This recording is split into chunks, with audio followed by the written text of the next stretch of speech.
Hello and welcome to a Nautical Institute webinar on the value of mariners. I am David Petrayko with the headquarters staff here in London, and I'm joined by Dr. Salvatore Mercolini from the East Coast of the United States. Good morning, sir. Good morning. Sal may look familiar, and I'll tell you why in a few moments.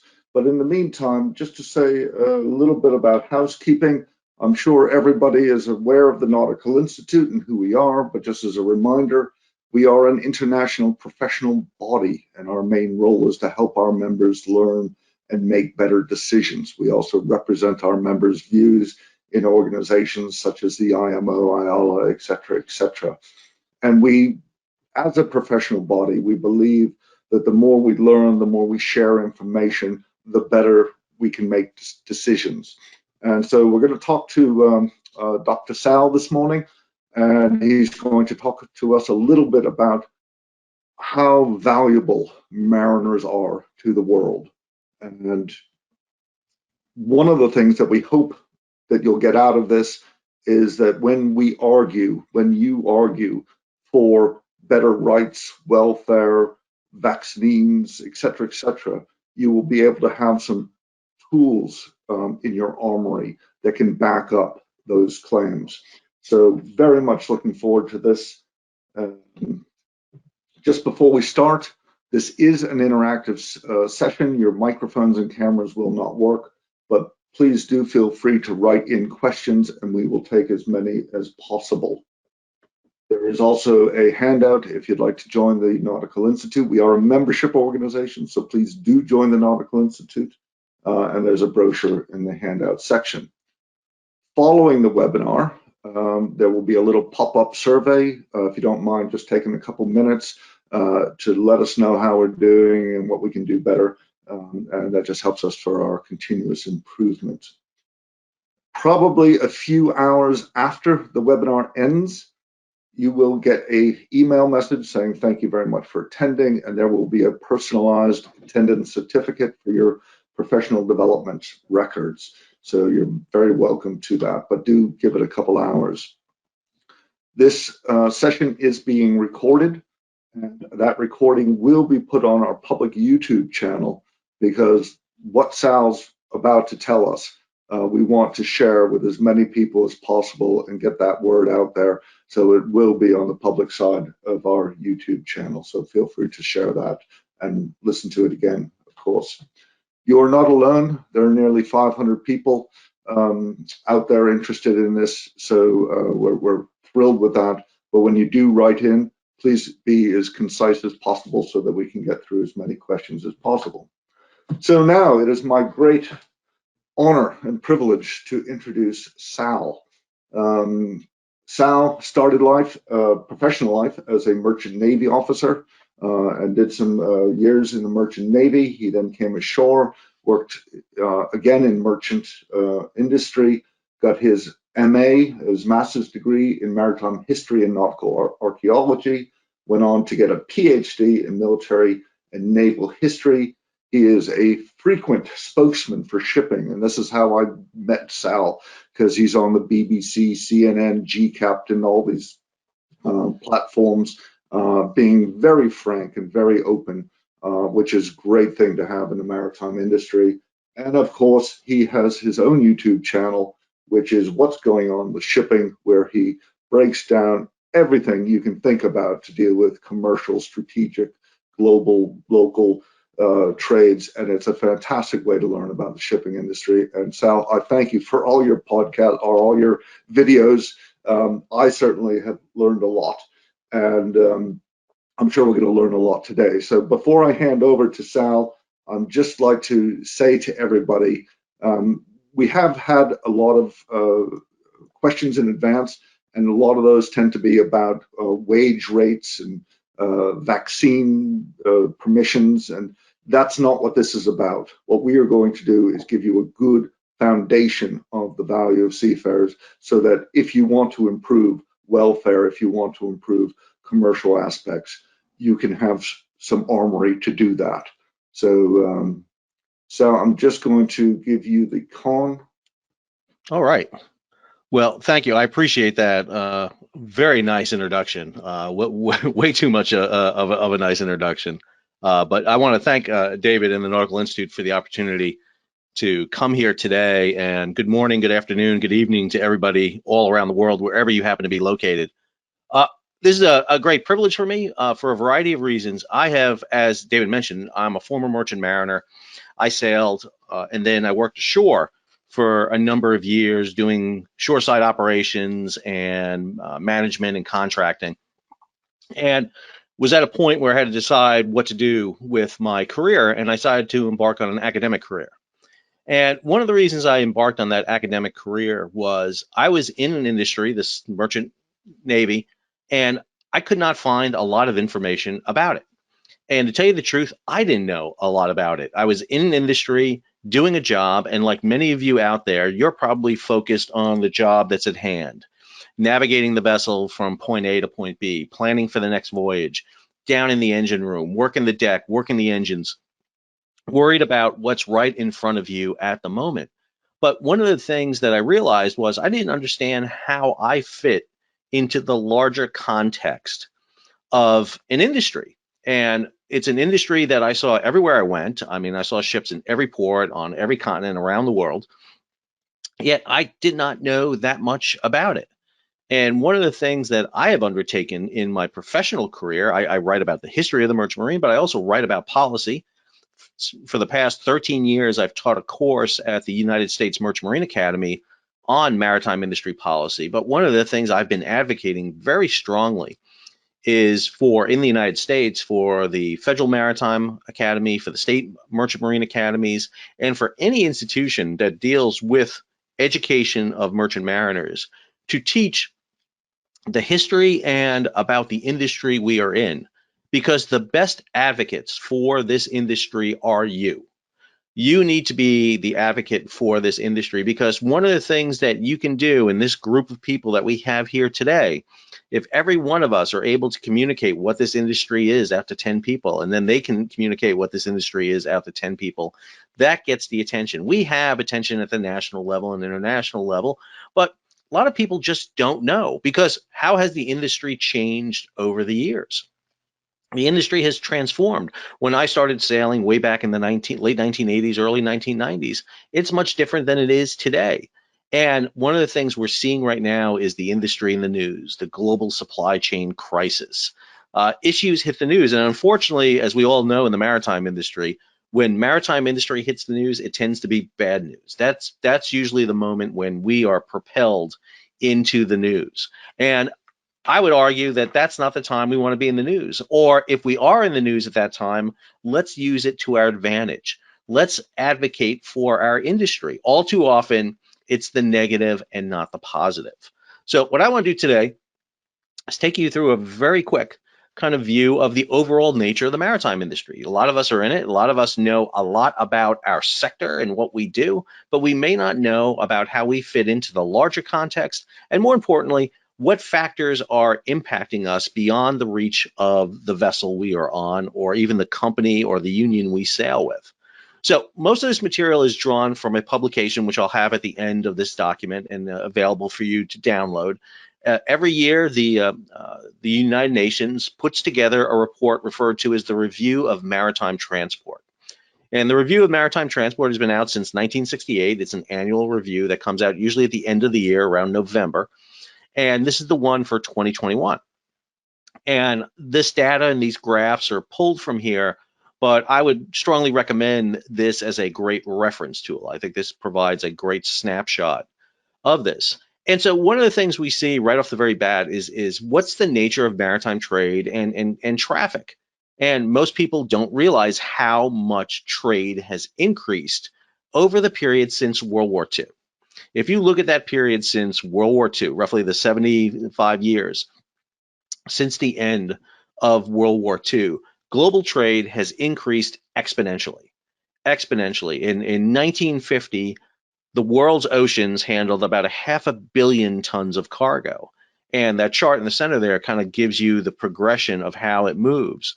By 1970, we're looking at 2.6 billion tons of cargo. By 1980, we're at 3.7. By 1990, we're at 4 billion tons. A decade later, we jump another 2 billion tons up to 6 billion tons. By 2010, we're at 8.4 billion tons. And by the 2020s, we're right around teetering, right around 11 billion tons of cargo, with what we expect to see at the end of this year, 2022, probably in excess of 12 billion tons of cargo being moved.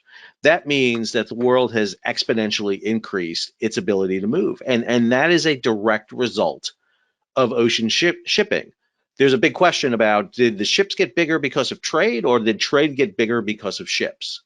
And I will always make the argument it is the latter. As the ships get bigger, we can accommodate more trade.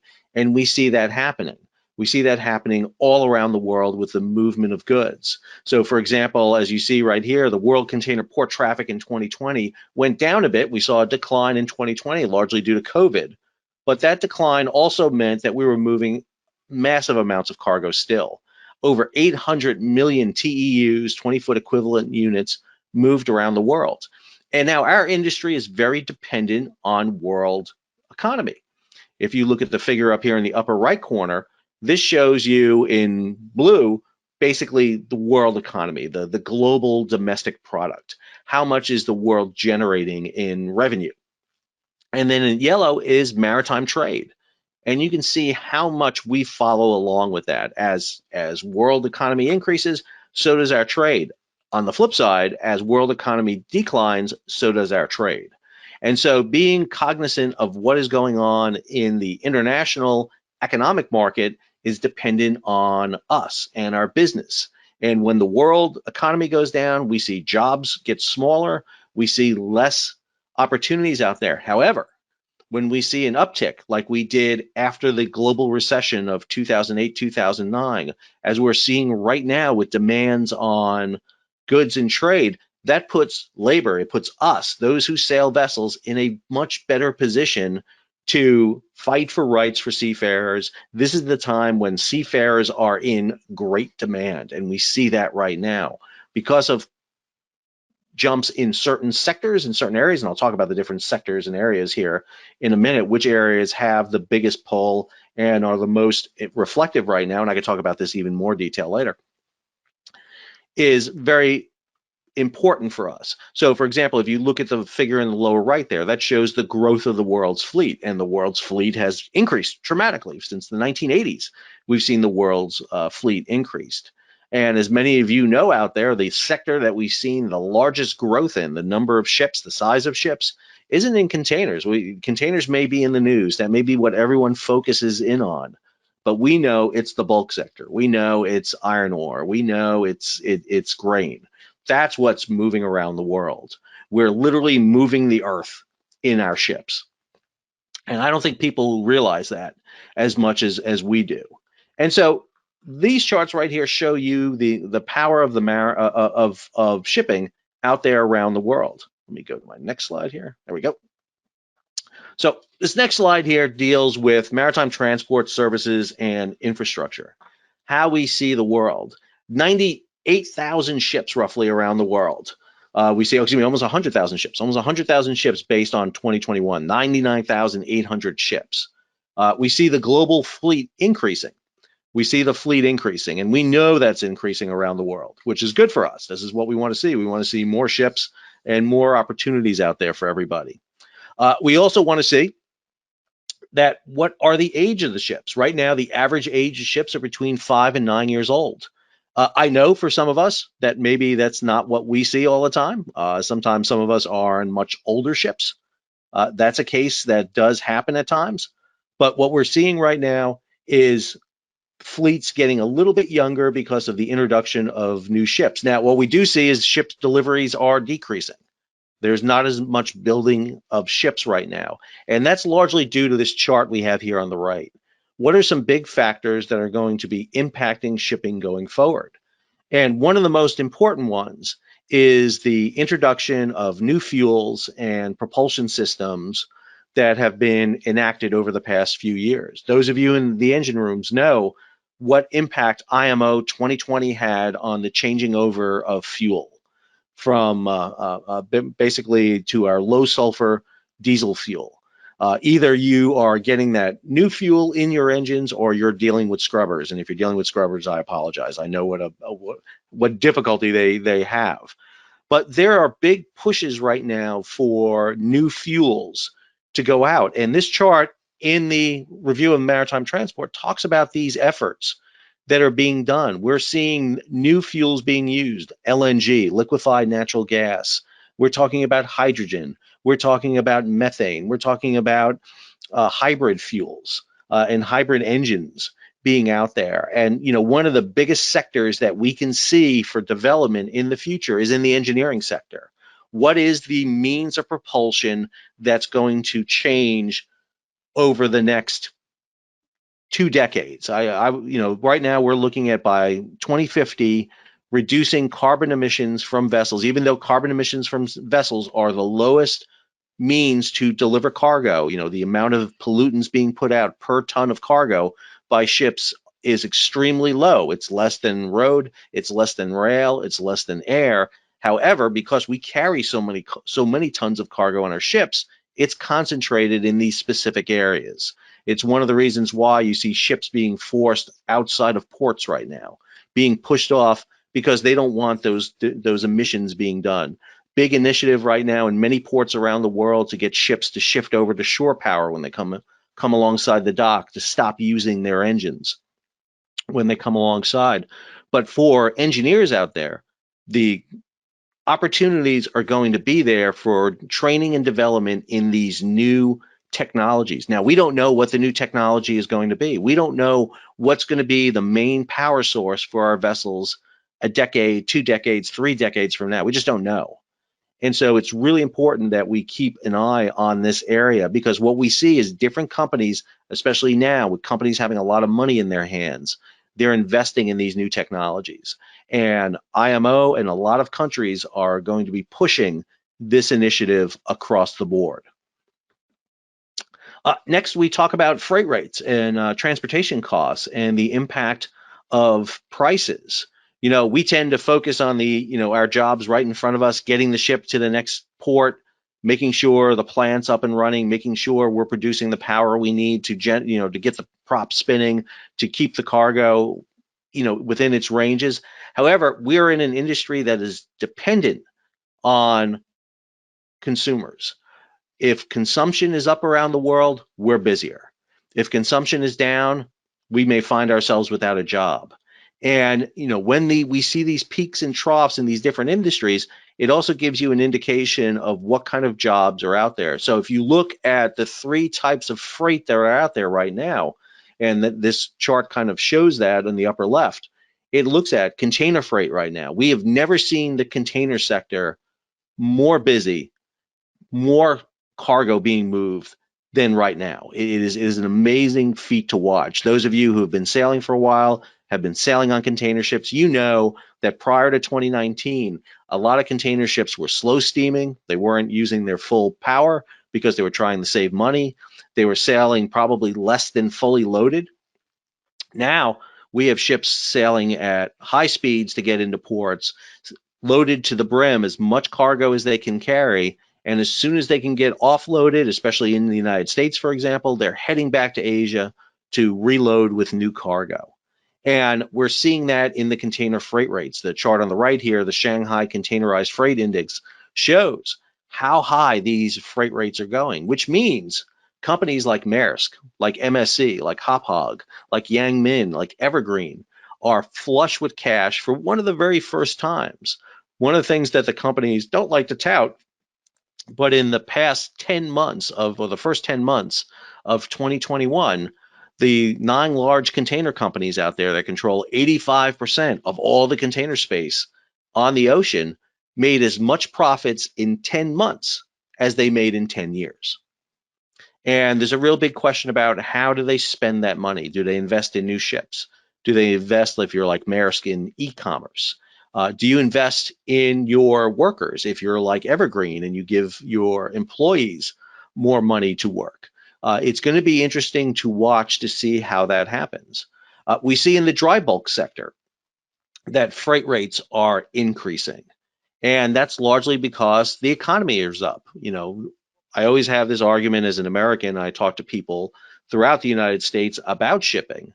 And one of the things they always like to talk about is, well, how Asia and China in particular is this huge, massive exporter.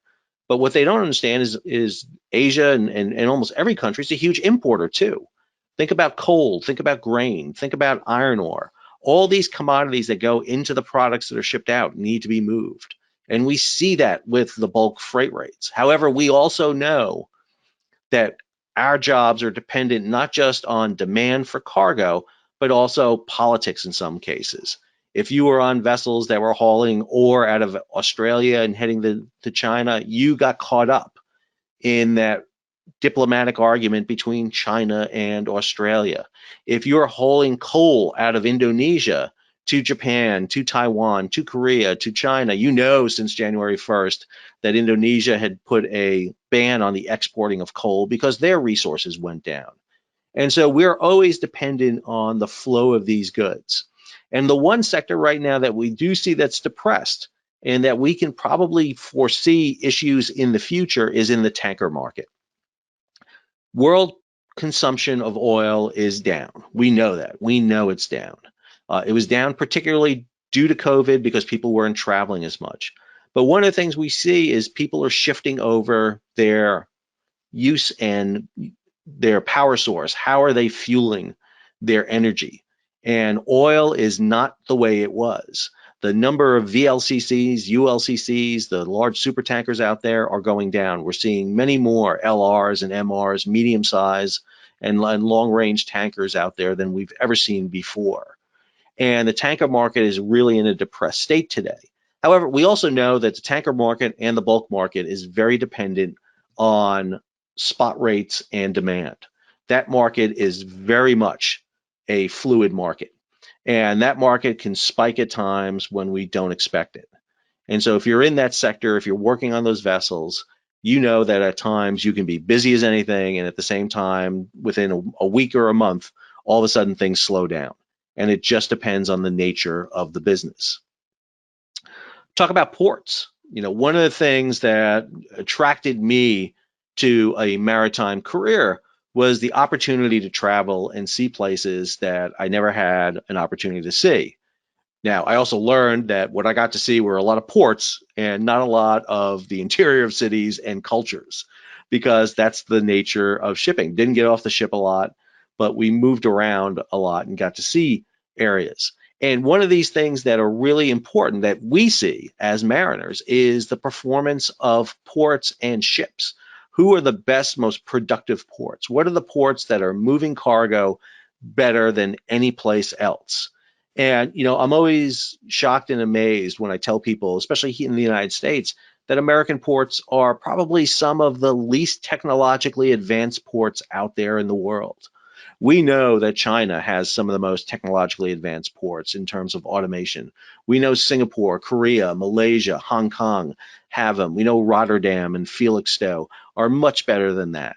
But one of the things that's really important is that flow of goods between these ports. We see how much these ports are interconnected. This image right here in this map talks about what's called liner shipping connectivity, how well ports are connected together, how well they are linked together, how important they are for basically controlling and moving goods between us. One of the things we know is how dependent we are on the free movement of cargo. What happens when the water levels in Gatun Lake goes down in Panama? Well, that means you're going to be sitting at Balboa for longer before you can make your transit through the Panama Canal. What happens when China and the United States get in a little bit of a row over the South China Sea? Is that going to slow down your transit? What happens when a ship goes sideways in the Suez Canal and now all of a sudden you're sitting there in Port Said waiting for 6 days for a ship to move? We are so dependent on this. But one of the things I always like to talk about the maritime industry is how flexible we are, how much we are able to change. If you look at the Ever Given incident, which every mariner knows about, one of the things that I did is I went out there and talked about how dependent we were on mariners and shipping for our connectivity. And one of the questions I got asked a lot is, what happens if Ever Given can't be moved, or it's there for longer than 6 days? And what we know in the maritime industry is we will adopt, we will change, we will move things. We will be able to adapt to the changes and move cargo. If the Suez Canal is blocked, we're going to go around Africa. It's longer. It's going to take a lot longer time to do it, but we're going to go ahead and do it. We're going to find these alternative routes. And I always argue that water is like cracks in concrete. It will find the crack. And the maritime industry will do that. We will sail routes. We won't like it. Nobody likes going around the Cape during the wintertime. Everybody who's been in the Southern Ocean knows how rough that ocean can be, and no one enjoys that voyage. But we will do what needs to be done. I think that's one of the elements of it. And then one of the last things I really want to talk about here is how COVID-19 has impacted the mariners. This is a subject that I am passionate about. I talk about this a lot, and I want people to know about it. You know, you know this, I'm preaching to a choir here in many ways, that mariners come from 5 places largely: from the Philippines, from Russia, from Indonesia, from China, from India. If I didn't include your nation, I apologize, but those are the top 5 nations that are out there right now. Philippines provides the most of the 1.8 million mariners out there. But one of the things that we see was issues about getting mariners designated as essential workers.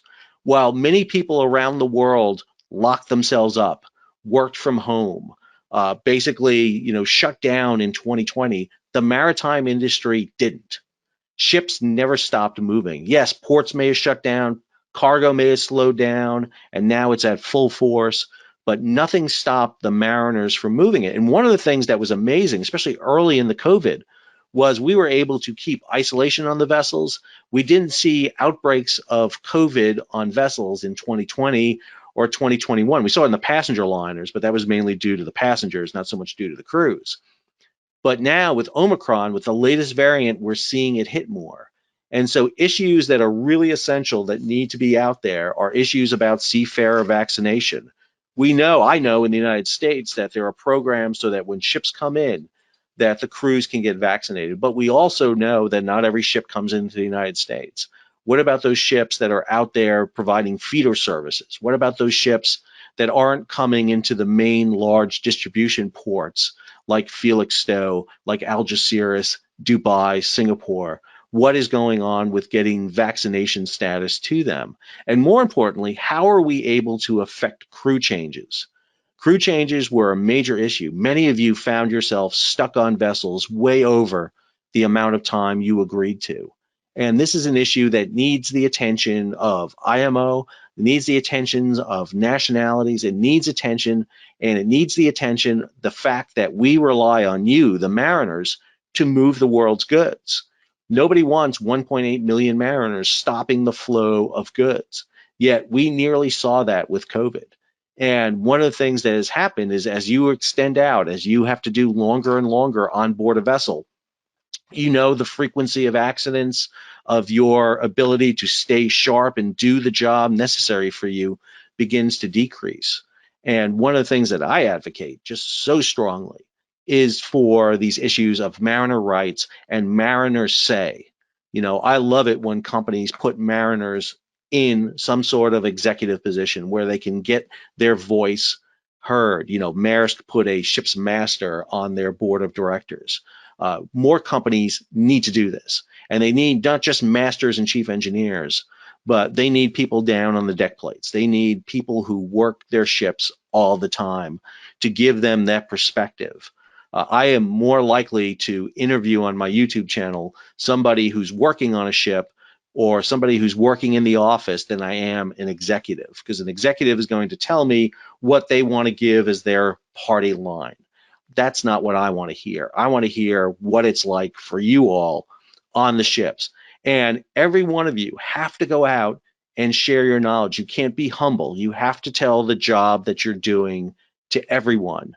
And you need to advocate for the industry. You need to be proactive out there, because too many people around the world are oblivious. They don't know the role that shipping does. Whenever given went sideways in the Suez Canal, for 6 days, the world's attention was focused on global shipping. Here in the United States, global shipping was in the forefront as people were worried about whether or not their holidays would be ruined because of issues with getting their goods. And we're still seeing that today. We're seeing issues on the supply chain. And so what I really wanted to leave you with was your ability to get information out there. One of the sources I use, and there's many sources I use, the heart of this presentation came from that document there in the center, the review of maritime transport. Now, obviously, I'm an American and English speaking, so I focus on news sources that kind of fit my role. And so I go to several sources for me, and I just gave you maybe the top 5 news sources that I go to that are not behind a paywall that you have to pay, that you have to give money to, because I also know that's an issue. G Captain, the Maritime Executive, Splash 24/7, Marine Link, Sea Trade, Maritime News, all these sources, and there's many more out there. I could have given you dozens of these, but I wanted to focus on just a few that you should be following, you should be reading, so that you can keep abreast of news and information in an industry. When I sailed, I had to wait to get back to a port for magazines to come, which were months out of date, and read about things that have already happened in the past. Today, thanks to connectivity, although many ships, that's another issue that I didn't get into about internet on vessels, which needs to be required for the crew, we can find out a lot of information quicker than we have in the past. So I appreciate the time. I want to save the last 30 minutes. I'm a little bit over, I apologize. But I want to save the last 30 minutes for questions and answers. And if there's anything that I can address, please feel free, throw it in the chat box, and I will do my best to answer the questions. So thank you. I appreciate the opportunity. Thanks very much, Sal. And that document, the review of maritime transport, I have put the name and a web link in the chat. So feel free to grab that as a great resource. And of course, the one news service that Sal forgot to mention was that little YouTube channel about what's going on with shipping. I'm always leery to advocate myself to anybody. It goes against my nature. Which is absolutely why I'm happy to do it. So, okay, so Sal, just a couple points here. Very, very nice. We got a message from John, and he says, I try to make young people aware of the significance of shipping and the importance of the people who do it. I think this will give me great ammunition. So that's nice. Why is it important for young people to understand about shipping? Well, I think number one, obviously, the imagery of shipping and the allure, especially the young people, it captures the imagination. I mean, ships are huge, the largest objects ever created by humans are ships. So you have the technology. I teach an entire course in maritime history, and one of the things I love about teaching about maritime history is it's world history in microcosm. You have technology, you have legislation, you have societal issues, you have engineering, you have finance, you have government, you have all these elements that are right there. And so, for many people, they can capture that imagination. You can grab young kids, and usually there's always some aspect about it. If they're interested in the finance, you can do the finance side. If they're interested in the technology, you can do the engines. If they're interested in kind of adventurous, they can do the navigation and the exploration and the cargo. So there's always something to grab. And again, one of my things that I found, all the time is there is a lack of contextualization of this industry. There's a lot on military and Navy side, but not a lot on the commercial side. And I think we need to do more about getting that information out there to people and especially to the public. And I think if you do somebody young, particularly, you'll spike an interest in them that they'll want to go out and research. And let me be clear, kids today and navigating the internet are much better than we ever were. Back in the day when David and I had to go and deal with stuff, we were walking around a library and looking for books. I know we're just terribly old. But today we can access much more information. And YouTube, and not just my YouTube channel, let me be clear, there are great YouTube channels out there with other people who follow shipping industry. Chief McCoy, who does this great imagery of the ship. I got a friend, Brian Boyle, who does it. There are many people out there where you can do a YouTube channel, a TikTok. There are images out there of everything, and that can attract people. And what I also like is there's so much diversity in the shipping industry. You don't have to sail a ship. There are different elements of the maritime industry. Working ashore is more opportunities for women than ever before in the maritime industry. It's really open to everyone, and it gives you great opportunities to get out around the world and see things. It really does. And I advocate this all the time. This is an industry that has, if you work for a large shipping company, they have offices around the world. You can be anywhere. Who knows where you're going to be? Or if you want to be local, you can be local too. I live in southern part of the United States, right by the coast, and our ports are busy, and there's jobs opportunities there for them if people want to get into it. Thanks, Sal. Interesting. We've had a number of comments about women in shipping, and you raised that comment that there are increasing numbers of women in shipping, and there are a great number of opportunities. And I think as the job tends to get less physically stressful, less brawn, and as we adopt more technology, I find that in my job, when I'm doing anything from modern buoyage systems to training methods to autonomous ships, I can see how much more women are participating because they can, and and that's a fantastic, and there are opportunities in there. So yeah. I mean, we just saw the first Malaysian female master of an LNG tanker, for example, out there. And we're seeing more women on the shore side in the corporate. We're seeing women in back if you looked at the top 100 CEOs of a company a few years ago, it's a batch of white guys, and unfortunately that's the case. But now much more diverse. I mean, we're talking about diversity across the board, because it's more reflective of the international nature of what we're seeing in the shipping industry. And again, I always think the shipping industry is reflective of our society. It really is. And the concept, if you looked at the shipping industry 100 years ago, dominated by these European and a few Asian countries, but now, I mean, again, go back to that list of mariners out there. It's Indonesia, it's India, it's China, it's the Philippines, it's Russia. That's where we're seeing the seafarers coming from, and that's where we're going to start seeing people rise up into levels of position.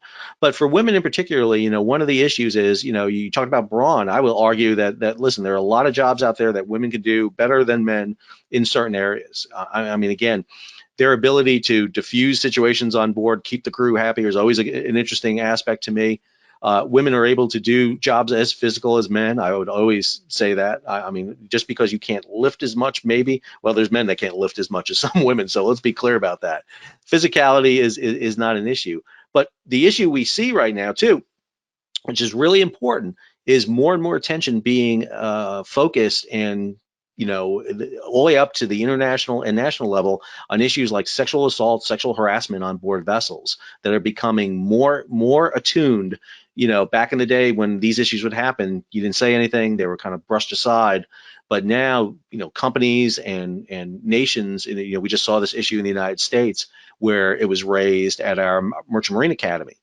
And so we're seeing that issue raised. And I think that's an important element too, because people want to feel safe and understand sexual assault, sexual harassment is not just women, it's men and women being assaulted. And I think that issue is also being raised up so that nations will do it. You spill oil in the water, that gets a lot of attention. Unfortunately, sexual assaults didn't get the attention, but they're starting to. We're nowhere near where we need to be. But that attention, that issue is being elevated. Thanks, Sal. You're absolutely right.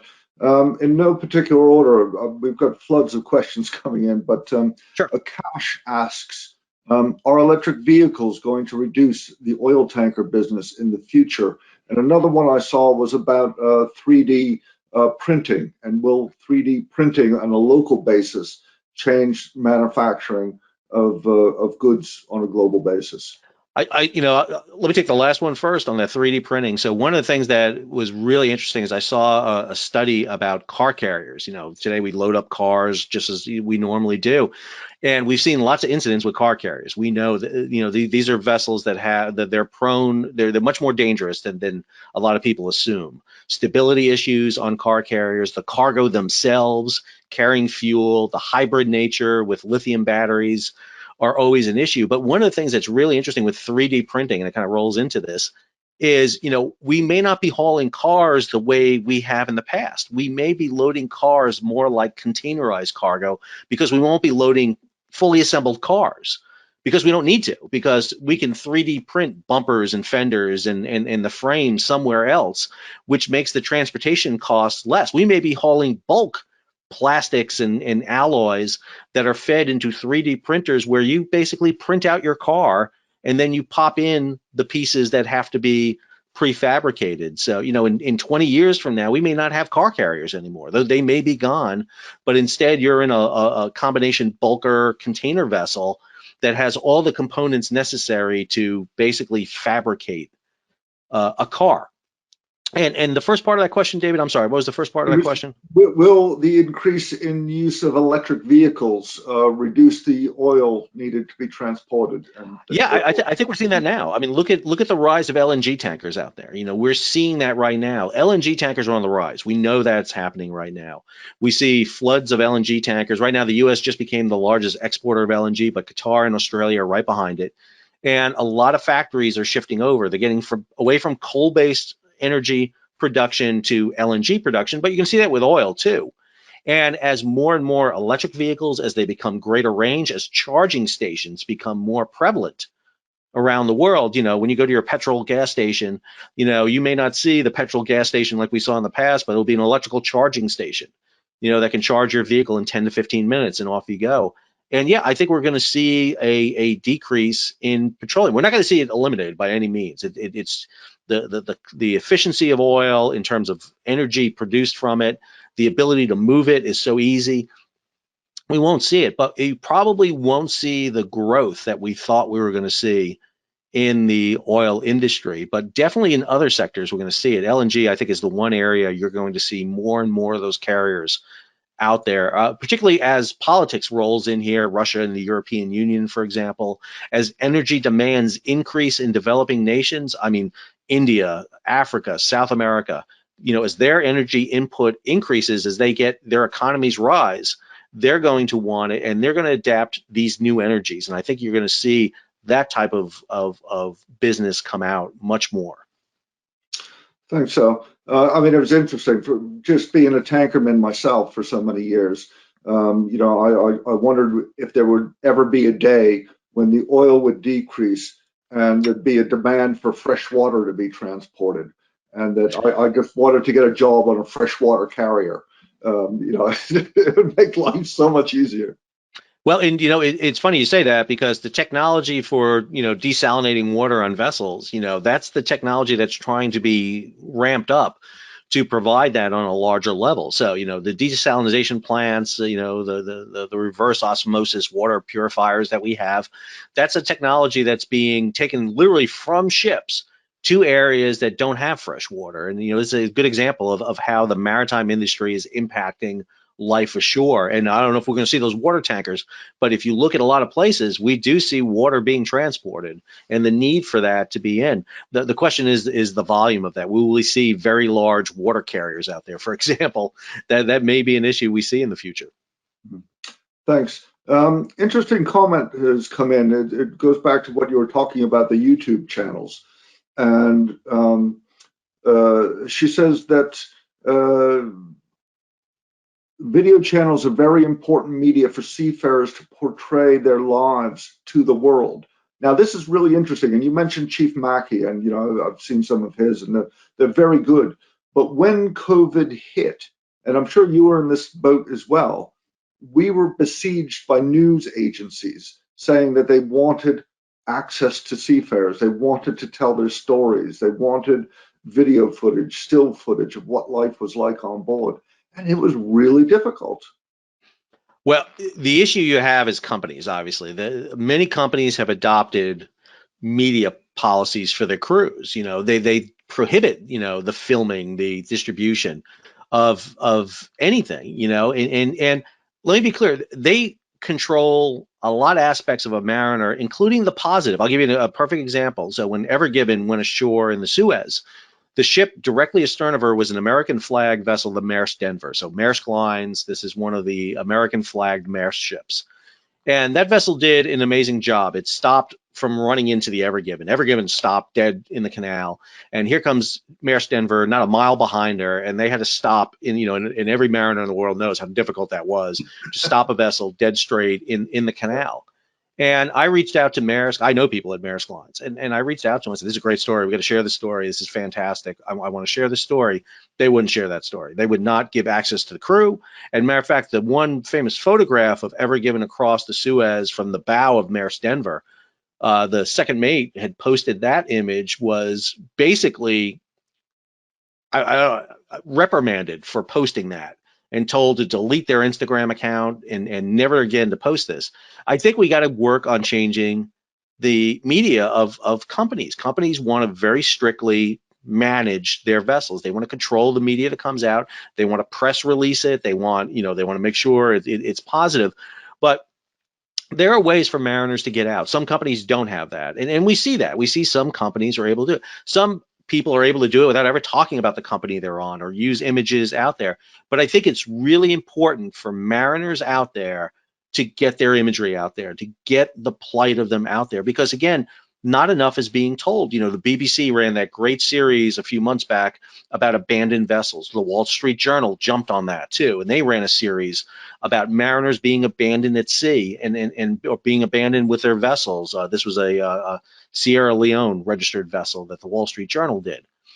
We need those type of stories out there. That media needs to get out there. And let me be clear, if you can't get your media out there, if you're afraid to go post your stuff, go through intermediaries. There are people out there who will post them for you. You go to people like myself, Chief Mackey, and others who are out there, and they can tell you how to get that information out there. Again, I think the important thing is to get that visualization and that imagery out there, because once things are out there, and you can post things anonymously and get it out there, I think we know the power of media.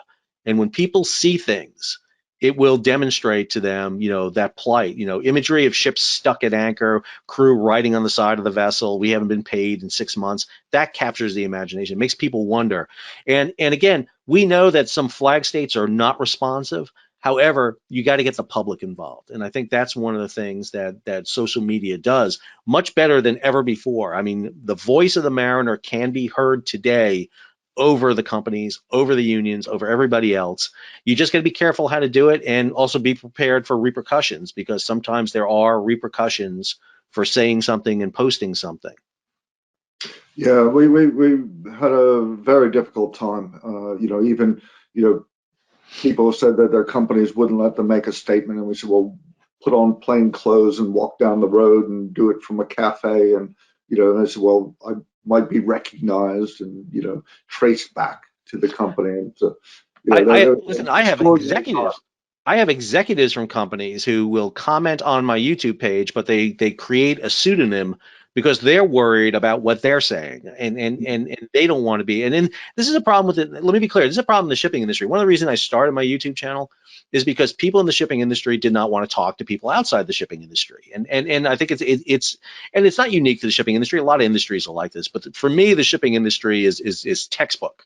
They don't talk very well to people outside the industry, and they don't like to, because they're worried that whatever they say will be somehow, turned against them. And, again, the perfect example of the Maersk Denver, this is a great case, but what they didn't want to do is, in matter of fact, I heard back from somebody indirectly that the master was worried, oh, this is going to come back and haunt me somehow, so I don't even want to be attached to this.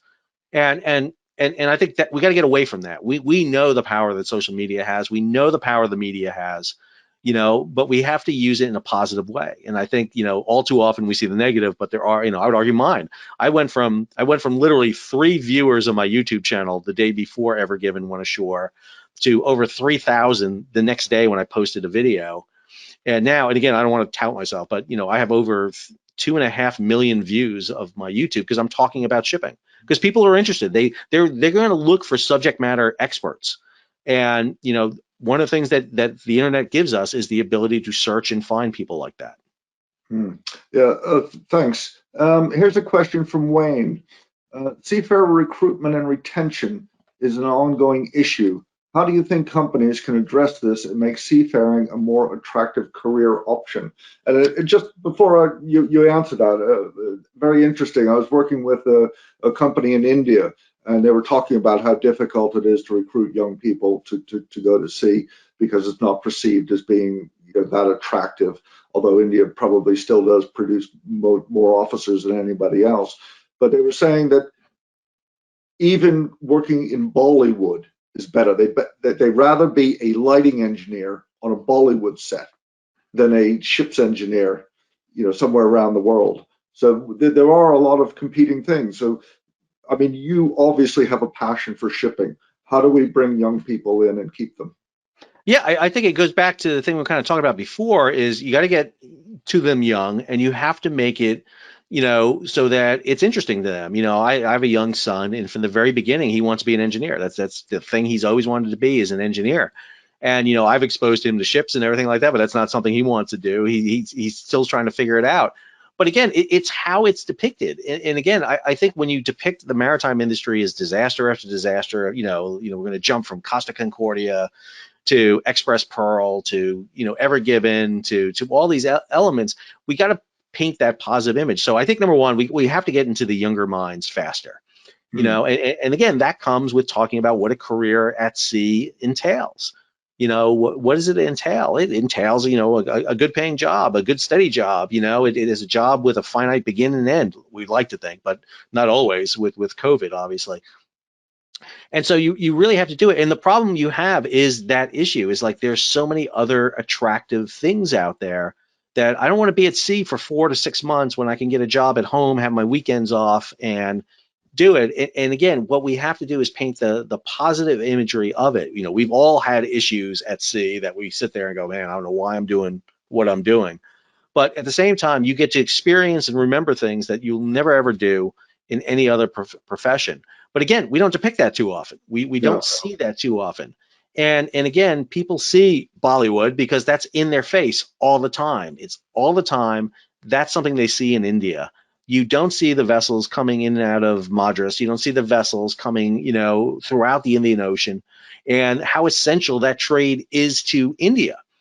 And I think that's another element that national governments have to do. In the United States, for example, I've been very, very hard on our official government entity, the Maritime Administration, for not doing the job of publicizing the maritime industry. They don't do a great job at it. They need to get, first of all, you got to hit people young. You got to get not in the colleges, you got to get in the high schools, you got to get into the primary and secondary education levels. And you need to put material out there that teachers can use that talk about that. When they do the careers and they do the career fairs and they want to talk about that, need to get that element out and need perspective of people doing the jobs. I think there's so many YouTubes out there that where, especially in India, I think India does a great job of having their mariners depicted at sea. You can see what that job is. The positive and the negatives are out there. They talk about wages, they talk about rank structure. There's great YouTube channels that do that. But again, I think one of the things that this is meant to do is to advocate to everyone watching this to be an advocate for the maritime industry. It was interesting. I was doing some work with one of the Scandinavian countries, and they were trying to do a recruitment drive. And one of the things they said was, if you go to sea, you can make enough money so that you don't have to live here in the wintertime. So there's some very creative ways of thinking about it.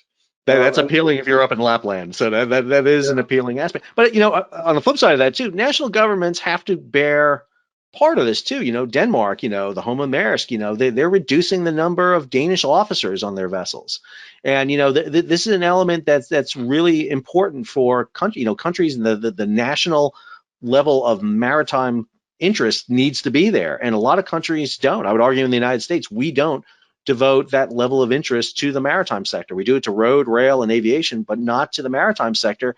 Yet, if you look at the amount of goods moved, it's the oceans that move them. It's sea transportation, and well, unfortunately, there's sea blindness, and one of the things is overcoming that. yeah, and that leads into this other question from Ala.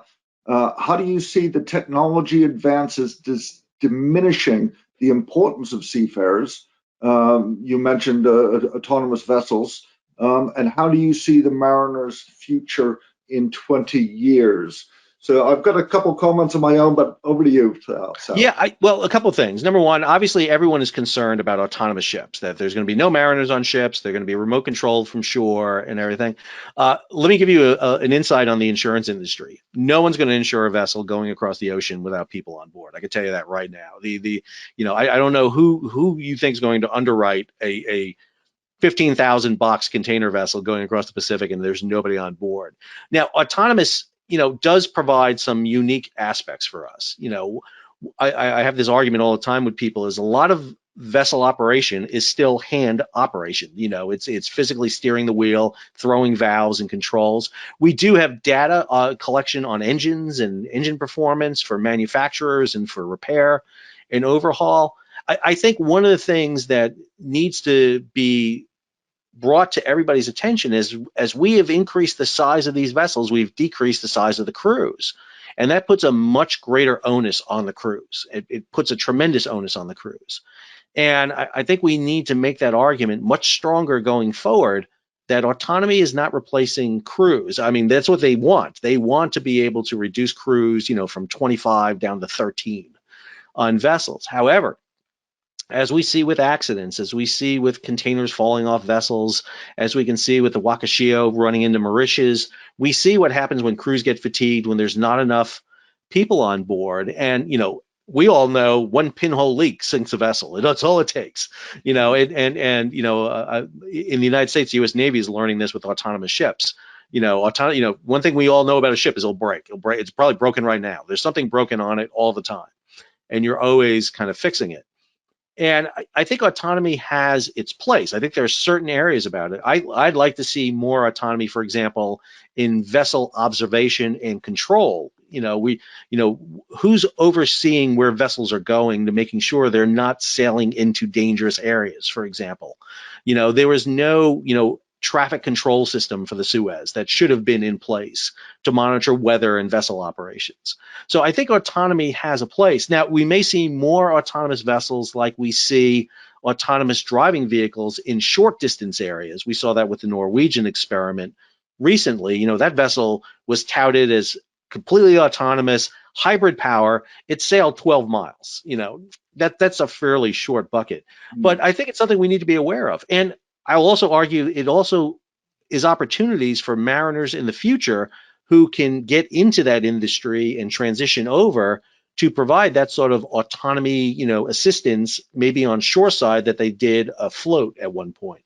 Yeah, thanks. Absolutely right. We can talk about that all day long. We can do webinars on it, and we have done webinars on it. So go there. One interesting resource, and I don't have time to put it in the chat box, but the World Maritime University did a very big study sponsored by the ITF on maritime. Well, it was all transport, but there was a section of maritime careers going up to 2040. And what they saw was, due to the increase of trade, they did not see a lack of employment opportunities in the maritime sector. They saw an increase, different levels, different traits, but certainly at the knowledge side, there were going to be plenty of employment opportunities in shipping and on ships themselves. So if you're interested in that, World Maritime University, I know it is in the public sector, so you can download it, so you can go and find that. Sal, I've noticed the time. I think we could keep talking for hours, but we have put a limit on this. So I am going to thank you very much for all your information. I will remind everybody that there is some great stuff out there online. So if you're interested, please go and find it.